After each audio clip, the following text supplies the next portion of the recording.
गुजरात के वडोदरा की वाघोडिया विधानसभा सीट पर हो रहे उपचुनाव के लिए कांग्रेस प्रत्याशी द्वारा नामांकन दर्ज करवाया गया। वडोदरा की वाघोडिया विधानसभा सीट से कांग्रेस पार्टी ने कनु गोहिल को मैदान में उतारा है। आज कनु गोहिल ने अपने समर्थकों के साथ नामांकन दर्ज करा दिया है।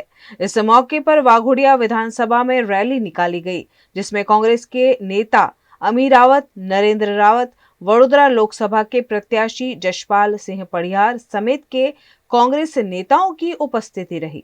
136 वाघोडिया विधानसभाમાંથી ગુજરાત કોંગ્રેસ પ્રદેશ કોંગ્રેસ સમિતિએ મને પ્રતિનિધિત્વ કરવાનો મોકો આપ્યો છે એ બદલ હું ગુજરાત પ્રદેશ કોંગ્રેસ સમિતિનો ખૂબ ખૂબ આભારી છું। માન્ય શક્તિભાઈ સાહેબ, માન્ય અમિતભાઈ સાહેબ, માન્ય પૂરી ગુજરાત અને પ્રદેશ સમિતિની નેતાગીરીને હું આભારી છું। વડોદરા તાલુકા અને વાઘોડિયા તાલુકાના અનેક પ્રશ્નો વણઉકેલા વર્ષોથી પડ્યા છે।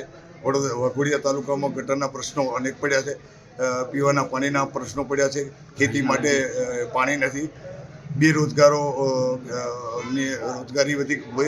વધી ગયા છે, સ્થાનિક લોકોને રોજગારી મળતી નહીં। વડોદરા તાલુકામાં પણ સ્થાનિક લોકોને રોજગારીનો પ્રશ્ન ઘણા સમયથી પડ્યો છે। પીવાના પાણીનો પ્રશ્ન પૂરી વાઘોડિયા વિધાનસભામાં છે, એટલે જે અમને એક સ્થાનિકને ઉમેદવારી કરવાની તક મળી છે, એટલે લોકોના જંગી સહકાર અને ઉમળકાથી અમે જંગી બહુમતી જીતીશું એવી અમને આશા છે। આજે ઉમેદવારી પત્ર વાઘોડિયા વિધાનસભાના અમારા માનનીય કનુભાઈ ગોહિલ કે જેમને પાર્ટી તરફથી વિધાનસભા માટેની પસંદગી કરવામાં આવી છે, એમનું કનુભાઈ ગોહિલનું આજે ઉમેદવારી પત્ર ભરવા માટે અહીંયા વાઘોડિયા સેવા સદન ખાતે સૌ આગેવાનો કાર્યકરો સાથે અહીંયા આવ્યા છે।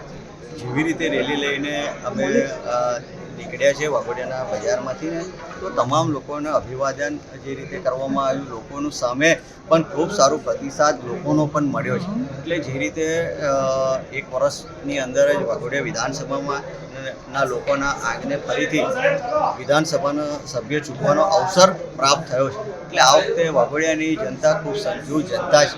જે રીતે એક વર્ષનો લાંબો અનુભવ પણ રહ્યો હશે, એટલે એ અનુભવના આધારે પણ ચોક્કસપણે આ વખતે ફરીથી વાઘોડિયાની જનતા જ્યારે મતદાન કરવા જઈ રહી છે, તો એ જોઈ વિચારીને મતદાન કરશે ને કોંગ્રેસ પાર્ટીની જીત આ વખતે નિશ્ચિત છે।